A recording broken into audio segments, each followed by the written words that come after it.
Greetings, my name is Rudimentary Rob. Welcome back to my Astroneer Glitchwalker series. Today we got a bit, let's say a bit of base improvement type exercise going on. But before I go into all of that, you'll notice that I am now wearing a different spacesuit. That's the spacesuit I unlocked as part of the Christmas event.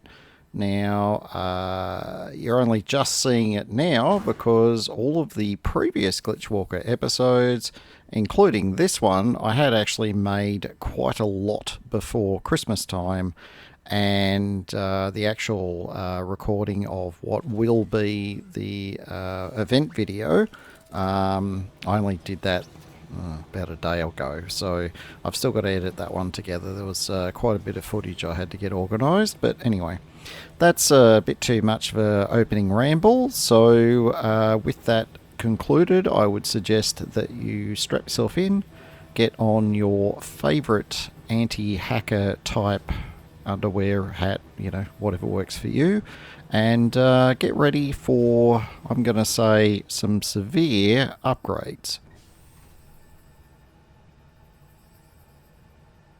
Now, I did actually, ordinarily I record all of my gameplay, and I honestly loaded OBS and everything, and then forgot to hit the record button. There is a little bit that you've missed, but it's just more base upgrades. Now, the most obvious one in the background there, you can see we have 3 medium generators, as well as a bunch of carbon, and we've got this kind of daisy chain arrangement where we've put some tappers into some hostile plants. They're the tongue-looking ones that flick you away if you get too close. You got 1 tapper per plant. The tappers just naturally extract organic from the plant. It doesn't destroy the plant or anything. It will just keep doing it forever. So it's essentially an unlimited organic source. So then I have a arm that takes it from the plant and it pops it onto a platform where I have a smelter. And the smelter, I've got 3 positions kind of locked away on that platform. I just used compound because compound won't smelt. So it just blocks those spots just in case I need them for something else. The remaining 4 spots on the platform can be filled with organic or carbon or a bit of both. Essentially, the next arm will only pick up carbon, and it will auto-reload the platform where the generators are. So if the platform with the generators, there's no spot for it to put the carbon, it'll just hang on to it. If there is a spot, it'll pop it in that spot. Now, with the single arm setup, so 1 arm to hand over the organic and then 1 arm to hand over the carbon, it's actually having no trouble at all keeping up with the 3 generators. In fact, if I need more power, I think I could probably put another couple of generators on there and not need to change very much at all. So that's a really good power setup, and those medium generators, they do 9 power each. So I've got, without anything else, I've got a constant supply of 27 units of power, and I've got to tell you, that has made a world of difference. Because power was just, for you guys it doesn't mean much, but for me it's major quality of life, because I'm not spending, 2 or 3 times as much time waiting for it to print out a platform or waiting for it to print out a smelter or, whatever. So, massive improvement for me. And, that helps me get episodes out as well. Anyway, now that we've got all of this fantastic and reliable power, we're actually hatching a plan to have more than 1 research unit, because we've established that we do need quite a lot of bytes, and having as many research units going as I can, along with obviously having a few samples ready to go, is definitely the best way to be at the moment.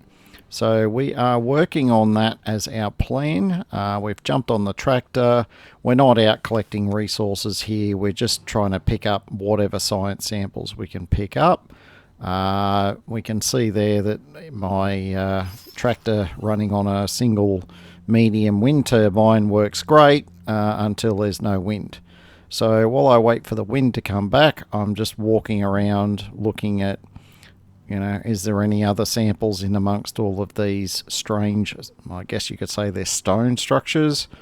And short answer is there was one, and because I'm still quite close to base, I can just happily run this one back to base, and then run back to the buggy, and hopefully by then we will actually have opened that, power-based research sample container.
Now I'm electing to smelt that organic to carbon down this end because pretty soon I'm actually going to need carbon for other things as well. So just electing to keep that carbon for later use. Now we are just refilling the soil centrifuge in case we need it for something. When I'm out digging up resources, and I make a lot of trips to build, particularly resin this episode, I should say. We go through a lot of resin this episode, so while I've got soil in my canisters, I'm just electing to use some or all of it to top off the soil centrifuge. Yeah, because there is some things I haven't come across a lot of. And 9 times out of 10, because, me and being tired, I usually completely forget where I last spotted it. And rather than driving around randomly for an hour trying to find wherever it was that I located said item, spend a minute, spin down whatever I need from soil, and then boom, there it is.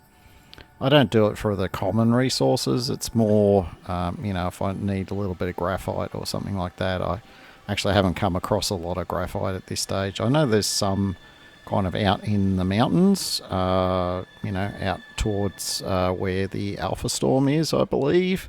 I just don't remember exactly where it was or how much there was. So given I only needed 2, I just spun it out of soil. Far easier than running out there just for 2 graphite.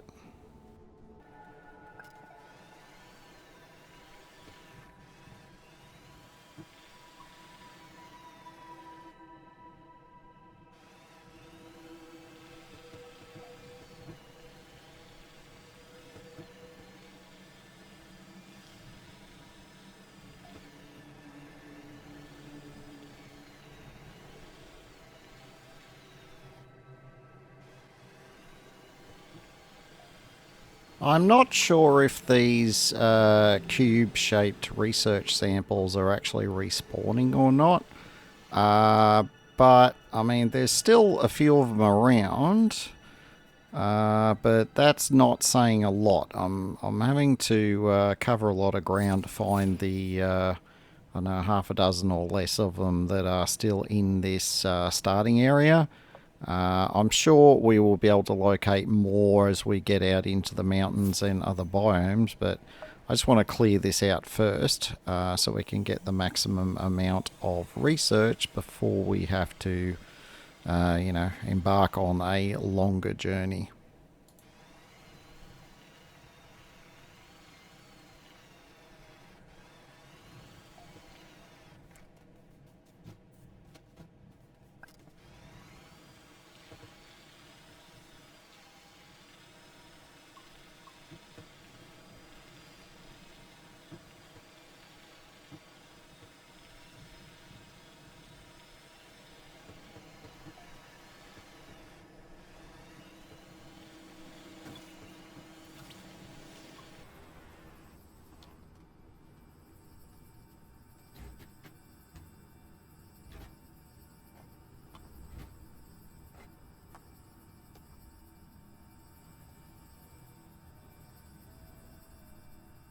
Alright, that should be enough research samples to keep us going for a hot minute or two.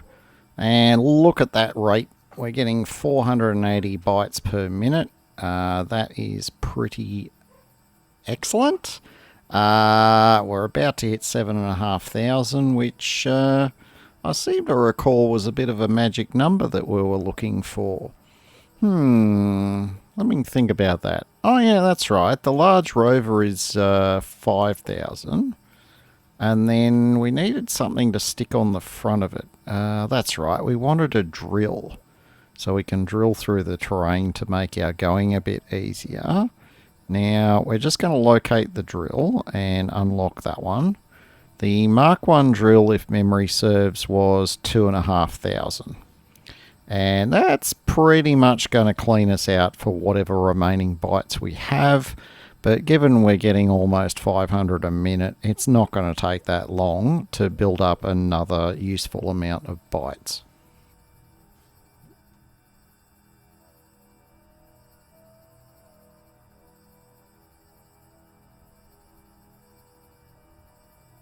I was just eyeing off whether to make the drill strength 2, but that requires an alloy of titanium, and we haven't even found any titanium yet, so I think we can safely cross that one off the list for a little while. So we're going to stick with the drill strength one, and honestly, I think even in my regular playthroughs, that's usually the only one I tend to bother with until much, much, much later. So we should be good with that. Now, we did another little run there to grab some more resin. Because I've been spitting out so many large platforms, they cost like 3 resin each. You just go through so much when you're setting up a good base. And I'm not even going to pretend that this is a good base. This is just a slap together that is going to work well enough for this DLC.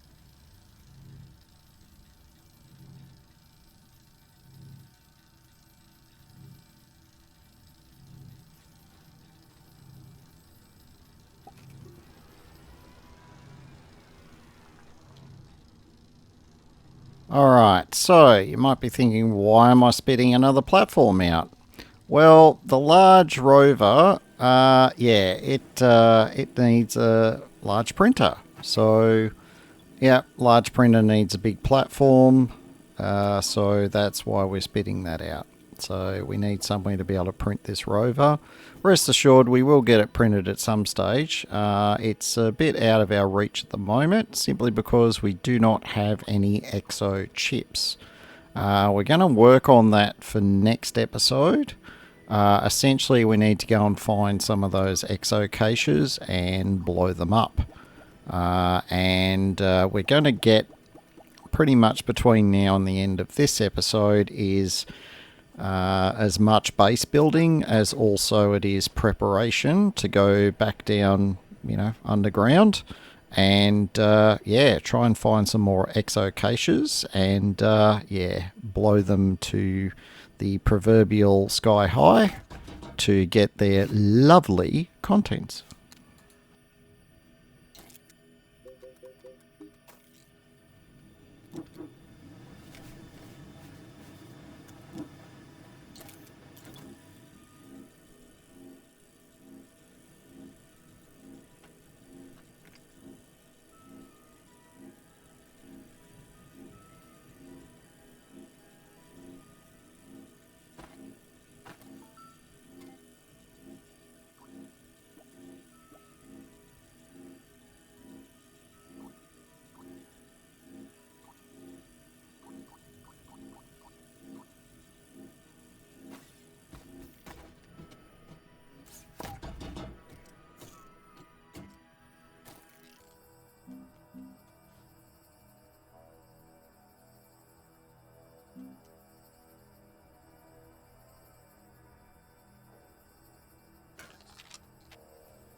Yep, this is our wonderful power setup. I was somewhat inspired by a couple of different YouTube videos that I found.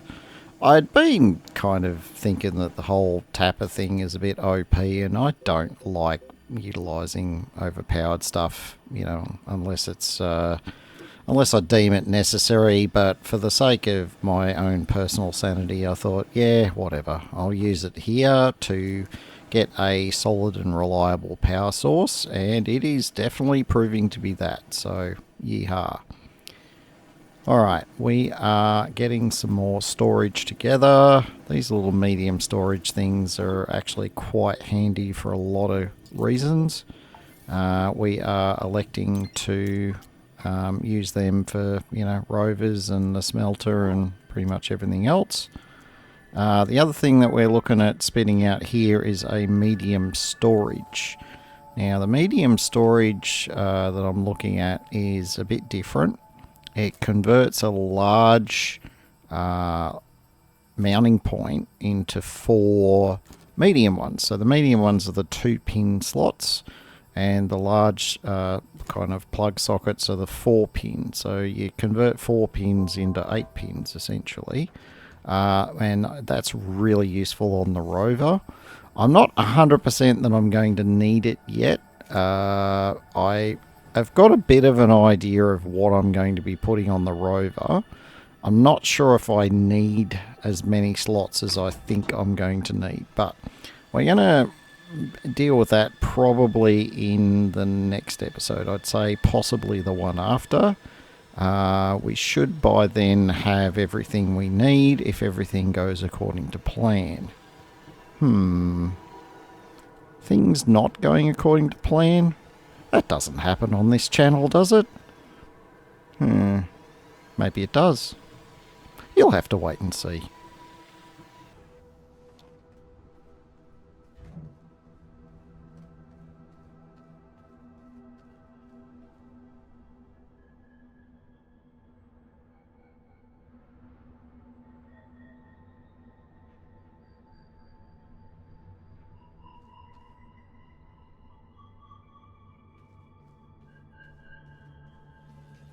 And here's me with a classic case of, where was that mineral deposit?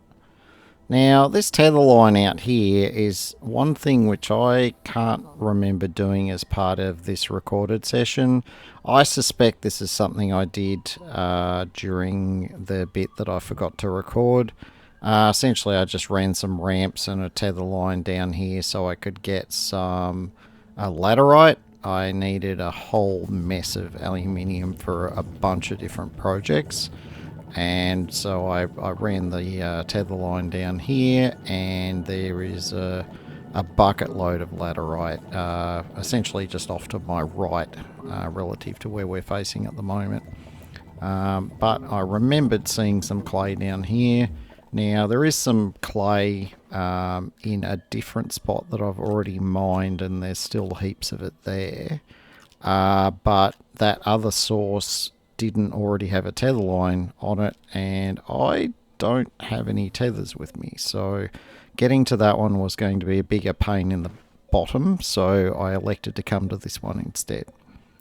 So we're just charging ourselves up again, and we're going to mine some more clay. Clay is just fantastic at this point, simply because there's a lot of different things that we need ceramic for. So getting a bit of a stockpile of clay at this stage is definitely a good idea.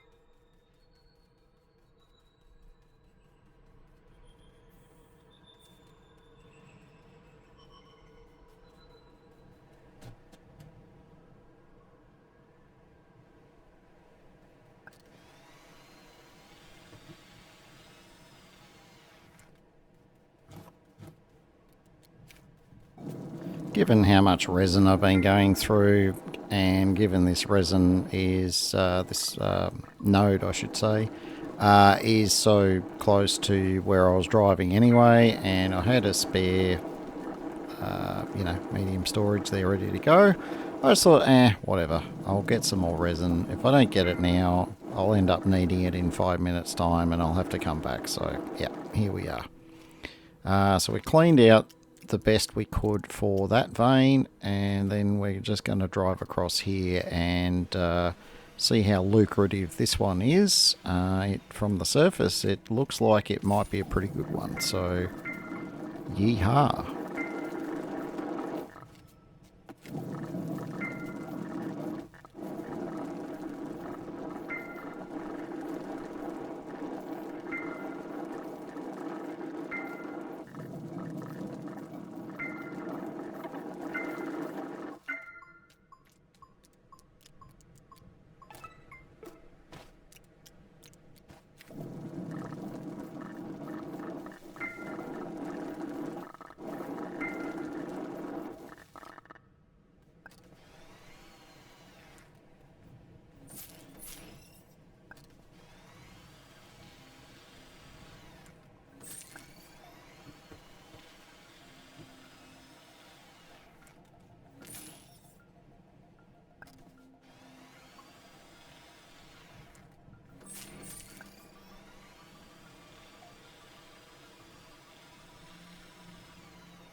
Alright, time to unlock our dynamite recipe.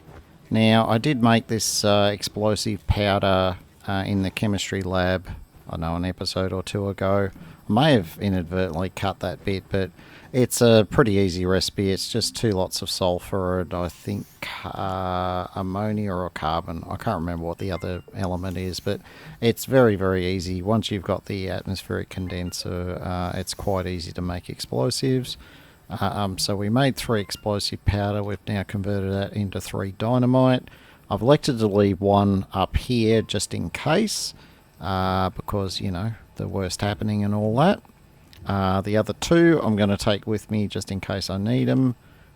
Technically I probably only need to blow up 1 or 2 caches to get enough chips, but we won't know until we get down there. Sometimes the caches can be a bit stingy and only give you 1 chip.